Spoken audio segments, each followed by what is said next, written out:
Could you just talk us through the swing, please, from the first half to the second half? What was your message to the players at half time? The message at half time was really, we're still in the arm wrestle. We just, if Dan Biggard kicked that penalty 12-6, so, we're down 12-3, and kind of just said we're giving away a few soft penalties, allowed them opportunities. Let's keep our patience, let's stay in that arm wrestle. We will get chances, don't try and force things. And I thought that second half went on, we got stronger and stronger, and got ourselves back into the game. And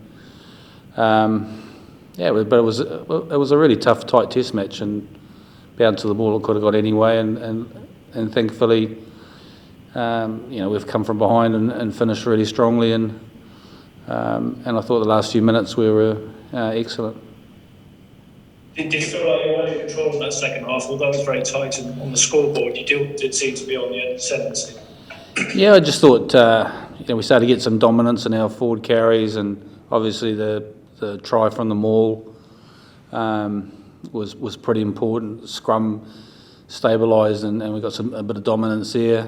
I just thought we started to, once we started to take them through some phases, particularly if we got on the front foot, we looked like they conceded a penalty. They conceded a number of penalties in a row in that second half, and that was the kind of the message. And if we didn't get any front football, it was then just about our game management. It just sometimes when we went to the air, and probably in that second half we started to get a couple of balls that came back on our side, or a couple of knock-ons from them. So they were big moments for us too. But then we put ourselves under pressure a few times by getting the ball back and then shifting a couple of poor passes that put us under pressure. So we just need to tidy that area up too.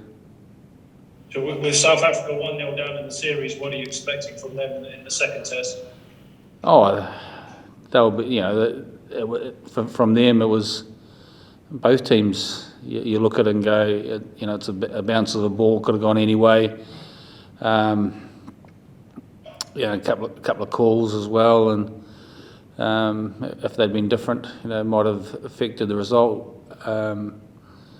We were really happy with the way that we defended. We didn't think that they'd created a lot of attacking opportunities, and like I said, that last passage of play, we were coming off their line, making big tackles, and they weren't going anywhere. But they'll be hurt from this, because they're an incredibly proud nation and world champions, and so next week's going to be even bigger and tougher, I would expect. But from our point of view, you win that first one, and you're going to, no matter what happens, you're going to the last weekend of the series. So that keeps everyone engaged and really interested in it.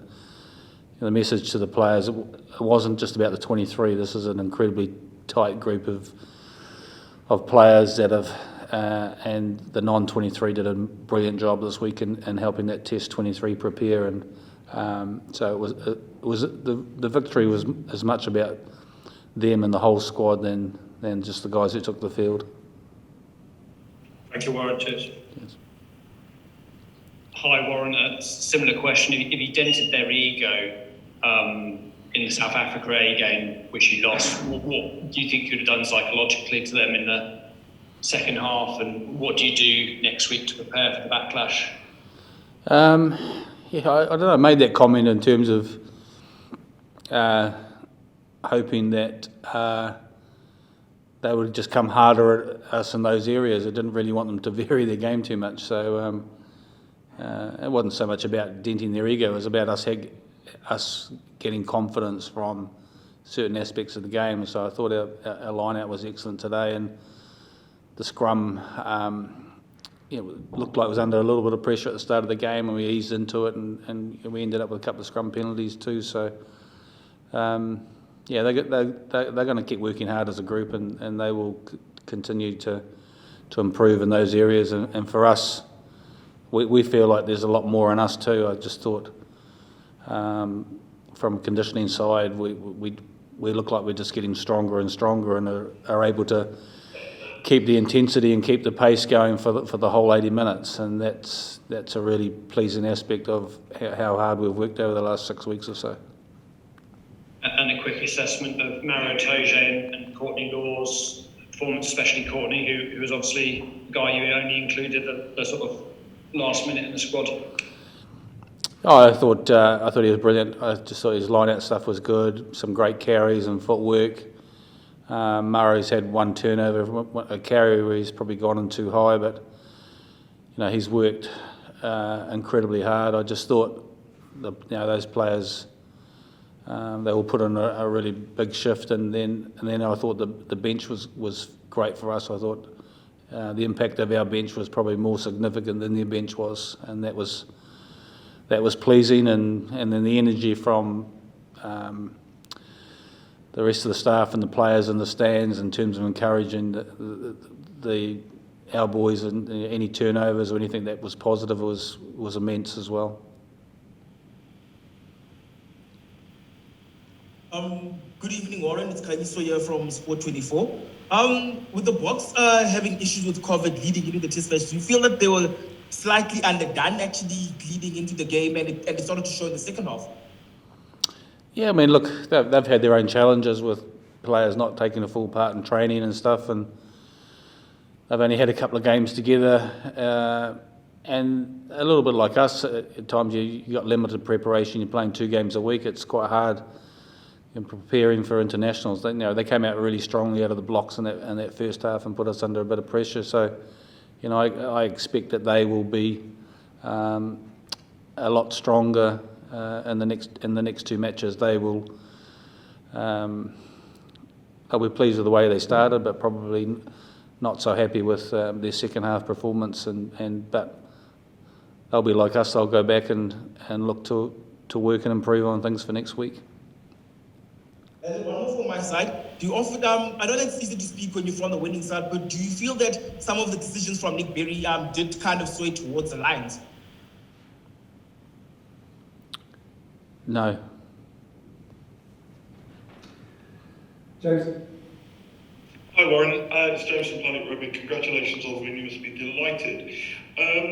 Quick one from me, half time, who was giving the message out to the team, and what were the key points that you were making to the guys? Certainly the discipline, the aerial work and the exit strategy worked a lot better. Who was giving the key messages?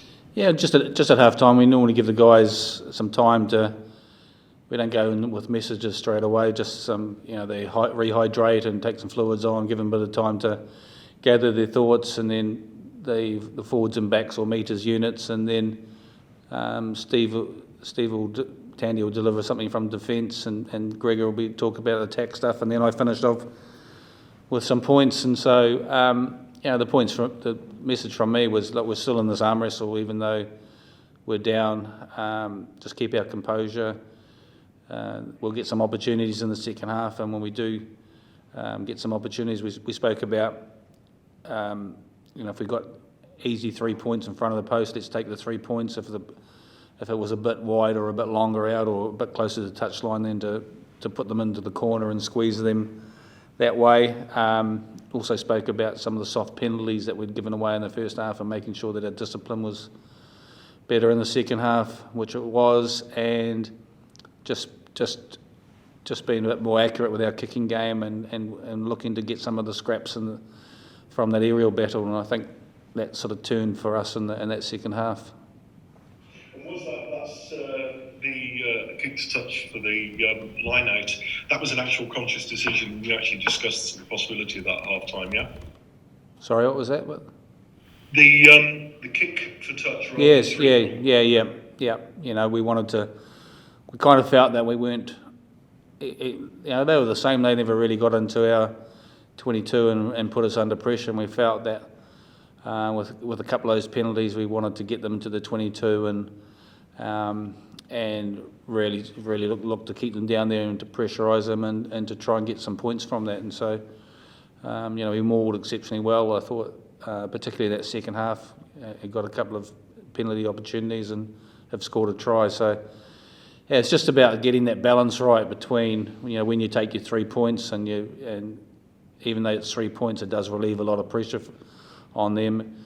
And that's a decision the players make at the time, and the captain makes that. And I mean, Dan Biggers in that first half missed what for him would be considered a reasonably easy penalty to close the gap to 12-6, and then we've had a long shot with Elliot Daly, and so that it was just a little bit of a change of message at half time about when we do get a chance to put them under pressure by kicking into their 22. Let's look at doing that.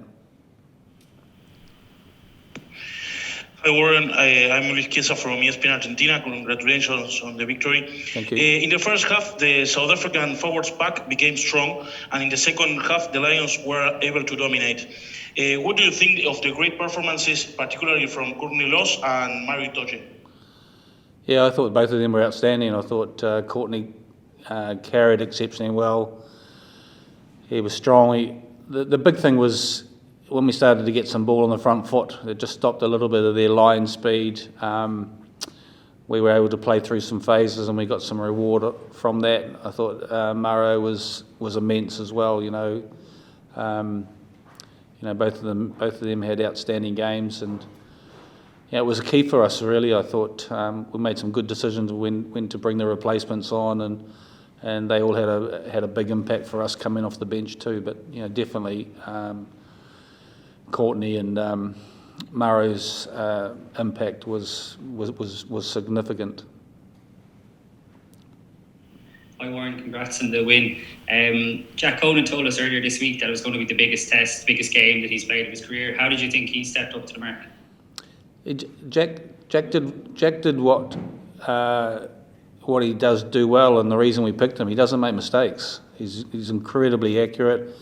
He takes those kickoffs. He's got some good footwork. He got us some go forward, and does a lot of the unspectacular stuff that you need in a forward pack to get the balance right. You got guys who carry a bit more and stuff, and so we were really pleased with his performance, and it was incredibly solid. So he's continued to improve and improve in this environment. He's like a sponge in terms of gaining knowledge. He asks really, really good questions. He takes on information well. So we're really, really pleased with his development. I've just seen him. I know the first game he played, he was incredibly nervous and about the first hit out, and he's one of those players that does get pretty nervy before a game. But this week he seemed a lot calmer and a lot more assured, and I think that's given him a lot of confidence and self-belief in himself and his own performances.